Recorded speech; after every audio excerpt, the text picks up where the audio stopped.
Entrepreneurship development sale वाणिज्य व व्यवस्थापन विभाग यांच्या संयुक्त विद्यमान आज रोजगार आणि उद्योजकता या अत्यंत कळीच्या आणि महत्त्वाच्या विषयावरची जी काही कार्यशाळा आयोजित केलेली आहे त्यासाठी प्रमुख पाहुण्या म्हणून महाराष्ट्रातील एका प्रख्यात अशा निलया फाउंडेशन नावाच्या फाउंडेशनच्या डायरेक्टर श्रीमती गौरी कुलकर्णी मॅडम, त्यांच्या समवेत आलेल्या याच फाउंडेशनच्या marketing executive Madhura Naidu madam, महाविद्यालयाच्या वाणिज्य व व्यवस्थापन विभागाचे विभाग प्रमुख आणि उपप्राचार्य प्राध्यापक भागवती यादव, सभागृहामध्ये वाणिज्य विभागातील सर्व सहकारी प्राध्यापक बंधू भगिनी आणि सर्वात महत्त्वाचं म्हणजे तुम्ही सर्व लाडकी विद्यार्थी मित्रांनो, बंधू आणि भगिनी, गौरी मॅडमचं मनोगत चालू असताना या ठिकाणी मी तुमचे चेहरे निहाळतो आणि मी नेहमी वेगवेगळ्या कार्यक्रमांच्या निमित्तानं असं म्हणत असतो की मला माणसं वाचण्याचा फार छंद आहे. ज्याला माणसं वाचता येतात तो माणूस आयुष्याच्या वाटचालीमध्ये कधीच अपयशी ठरू शकत नाही. ज्याला समोरच्याची नाळ ओळखता येते, ज्याला समोरच्याची प्रकृती कळते, ज्याला समोरच्याची प्रवृत्ती समजते, कारण प्रकृती आणि प्रवृत्ती ह्या दोन स्वतंत्र गोष्टी आहेत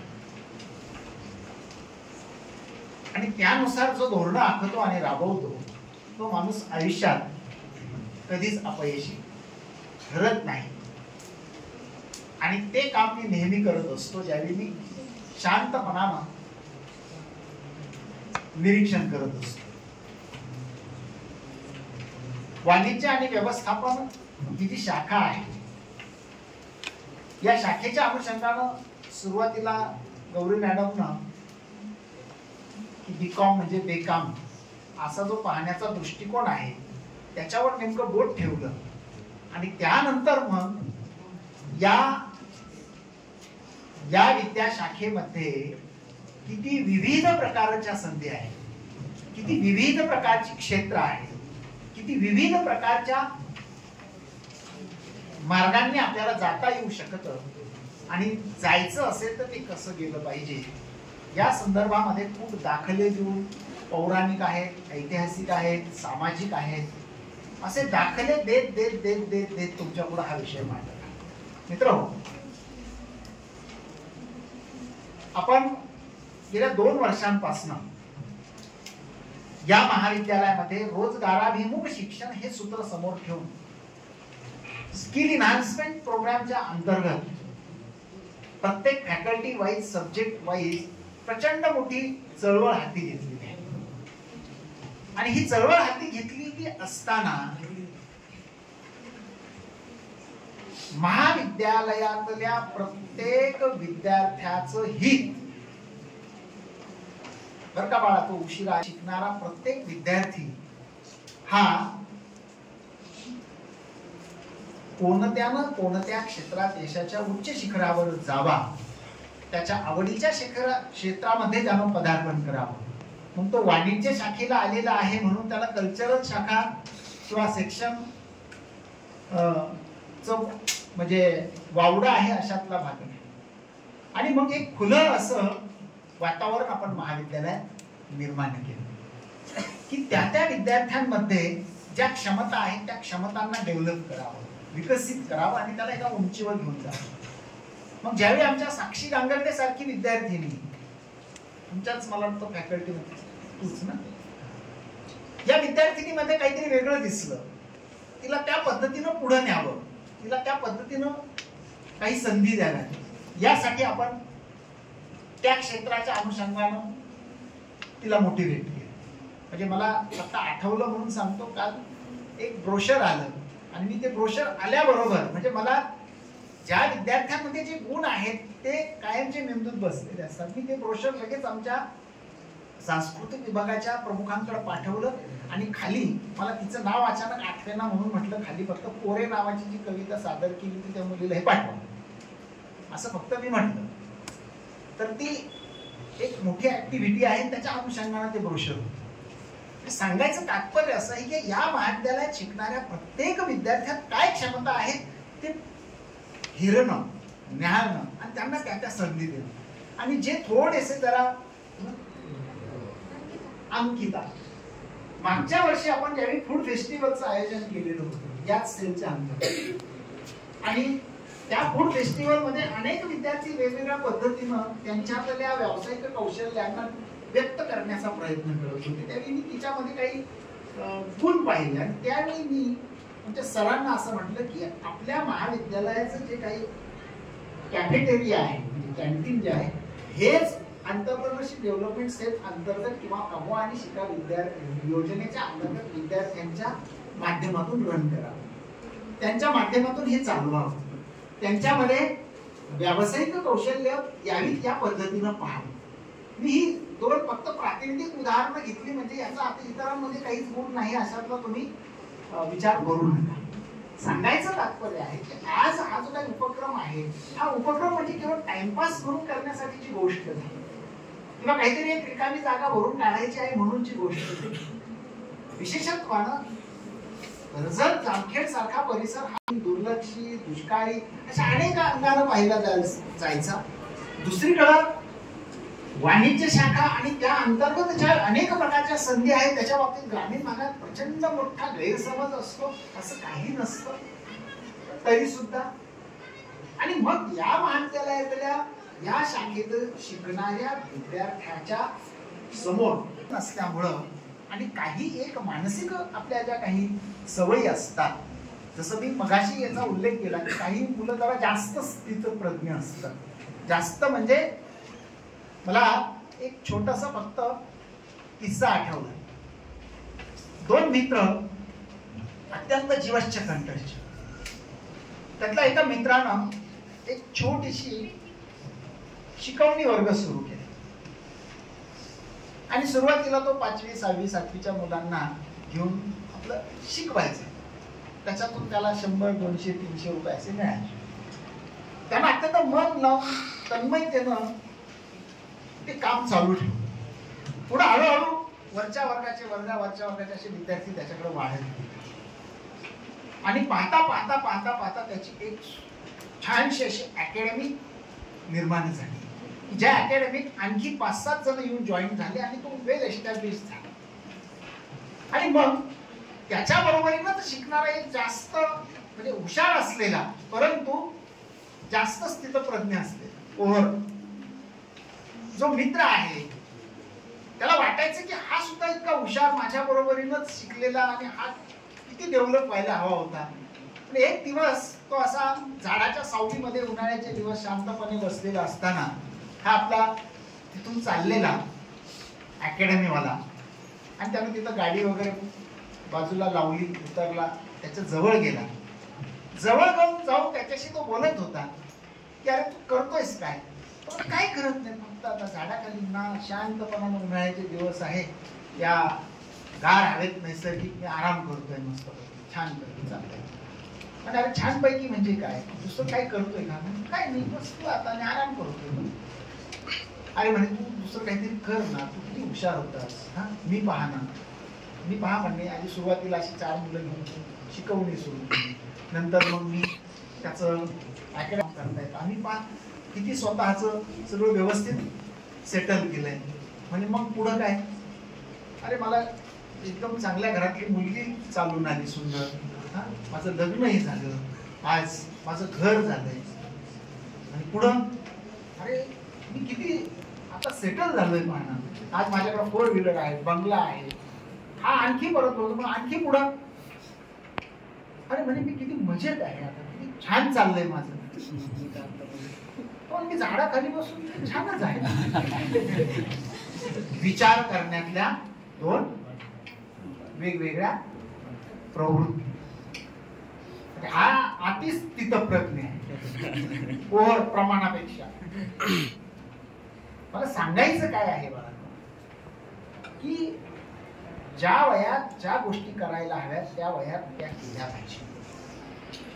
आज हा जो तुमचा वयोगट आहे, ज्या वेळ मधून तुम्ही जात आहात आणि ज्या काळातून तुम्ही जात आहात, जे शिकत पुढे जात आहात, त्याच्या अनुषंगानं तुमच्या फ्युचर लाईफचा विचार करून, भविष्य काळातील लॉंग लाईफचा विचार करून या ठिकाणी ज्या विविध प्रकारच्या गोष्टी चाललेल्या असतात त्यातला एक भाग म्हणजे आजचं हे अत्यंत सुंदर असं, प्रबोधनात्मक असं आणि तुम्हाला काहीतरी सांगणार, दिशा देणार असं.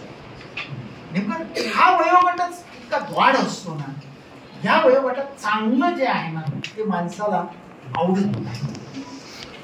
चांगलं आवडत नाही म्हणून काही जण मागं बसून टाळतात, त्याच्यावर भाष्य करत असतात, तुम्ही जे बोलत असतात त्याच्यावर, कारण त्यांना ते पचत नसतं, ते आपल्यासाठी नाहीच असं त्यांना वाटत असतं. त्यातला दुसरा एक भाग आहे तो म्हणजे मराठी माणूस.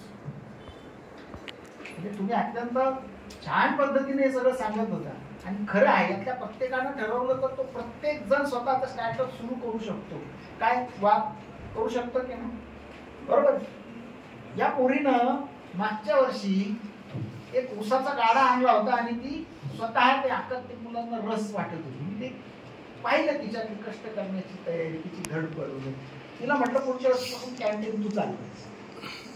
म्हणजे चालवायचं म्हणजे तिनं ते हातातच घेतलं, तिनं आणि तिच्या काही टीम. तर त्या रुटीननं करतात. उद्याच्या काळातली तिच्यामध्ये मला एक चांगल्या पद्धतीची उद्योजकता दिसते, काहीतरी ती करेल असं वाटतं. ही फॅक्ट आहे. तसं तुमच्यामध्ये सुद्धा खूप आहे प्रत्येकामध्ये, फक्त आपला मराठी माणसाचा स्वभाव. आणि तुम्ही जी काही गुण वैशिष्ट्य सांगितली का ही जर आपल्यात आली तर आपण सुद्धा नोकरीच्या असो, व्यवसायाच्या असो किंवा कोणत्याही क्षेत्रामध्ये एका उंचीवर जाऊ शकतो.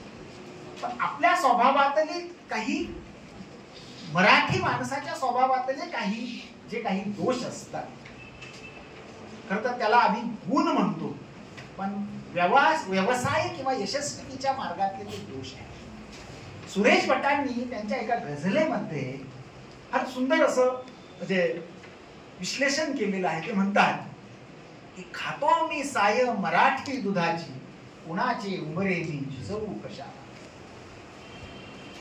मी मराठी दुधाची साय खातो म्हणजे मी कोण आहे, महाराष्ट्रीयन आहे, मी मराठी भाषा बोलणार आहे, मी महाराष्ट्रीयन कुटुंबातला आहे. कुणाचे उंबरे मी झिजवू कशा. महाराष्ट्रीयन माणूस म्हटला की त्याच्यामध्ये खच्चोखच्च भरलेला स्वाभिमान. स्वाभिमान हा अलंकार आहे, पण स्वाभिमानाचं दुराभिमानामध्ये रूपांतर त्यावेळी होतं आणि ते होतच. मी का यशाच्या मार्गामध्ये अनेक जे अडथळे येतात त्यातला एक असतो की काही वेळा आपल्याला विनम्र व्हावं लागतं, काही वेळा आपल्याला 2 पावलं मागे घ्यावी लागतात, काही वेळा आपल्याला लवचिक व्हावं लागतं. पण मराठी बाण्याचा माणूस असा आहे, मोडेलपण वाटणार नाही. खातो मी साया मराठी दुधाची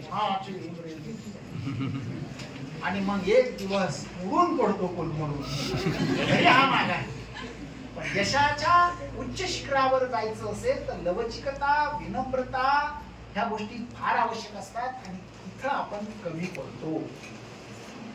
आणि म्हणून व्यवसायाच्या क्षेत्रांमध्ये असेल किंवा नोकरीच्याही असो, जी माणसं उच्च स्थानावर जातात ती पहा कोण आहे, ती पहा कोणत्या भाषिक पट्ट्यातील आणि राज्यातील आहे हे पहा तुम्ही.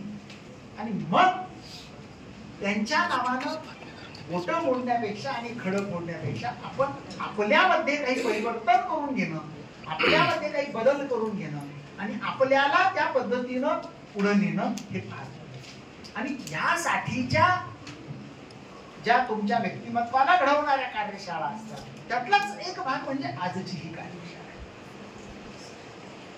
आणि जो महाविद्यालयातला आपला उद्योजकता आणि रोजगाराभिमुख काम करणारा जो सेल आपण चालवतोय त्या माध्यमातून सातत्यानं हे प्रयत्न आपण करतो, सातत्यानं हे प्रयत्न करतो. तुमच्यापैकी मला एक सांगा, शेवटीच फक्त एक विचारतो, तुमच्यापैकी पारंपरिक म्हणजे फॅमिली बिझनेस असलेले किती जण, ज्यांच्या घरात पारंपरिक व्यवसाय आहे, काहीतरी व्यवसाय आहे, किती आहे? एक पण नाही आहे का? काय आहे बाळा? किराणा. Very good. अजून काहीतरी असेल ना, फर्म बीर एखादी. किती जणांच्या घरी शेती आहे?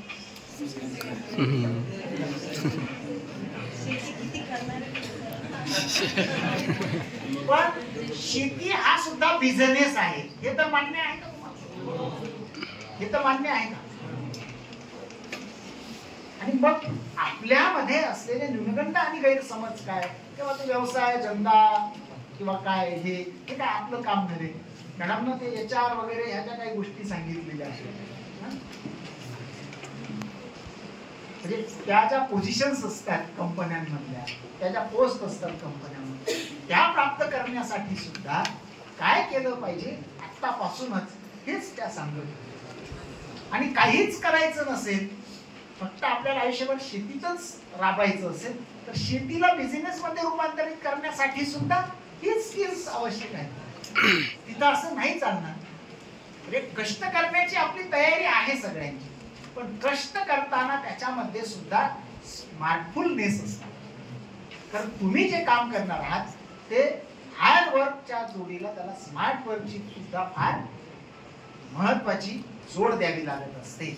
आणि म्हणून बाळांनो, जे काही महाविद्यालयाच्या माध्यमातून आपण राबवत आहोत त्यातल्या प्रत्येक गोष्टीचा आपण लाभ घ्यावा, त्या संधीचं सोनं करावं. कारण संधी परत परत येत नसते, संधी शोधावी लागत असते आणि तिचं सोन्यात रूपांतर करायचं असतं. ह्या आजच्या कार्यशाळेतून कुणाला काही जर संधी सापडल्या असतील तर त्यांनी त्या घेऊन त्याचं सोन्यात रूपांतर करण्यासाठी आजपासून प्रण करावा असं आव्हान करतो आणि थांबतो. धन्यवाद. जय हिंद.